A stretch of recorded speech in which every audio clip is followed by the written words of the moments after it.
Hi guys, here is how you can remove timestamp from VTT files. Now I have this VTT file and I want to remove the timestamp. I am using Notepad++ to open it, but you can simply use the default notepad. Just drag it in the notepad. I want to remove all the timestamps, but doing it manually will take some time. So in order to automatically remove it, go to our website letslearnsomething.com, and on our website go to applications and click on remove timestamps. Now in here you can either upload a VTT file or you can paste the content.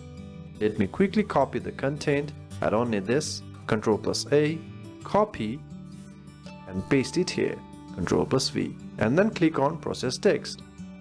And here is the output. So here is all the output.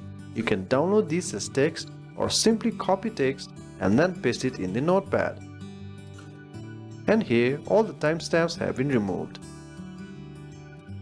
Alternatively, you can simply choose the VTT file. So here is it, open and then process file. And you will get the text as well.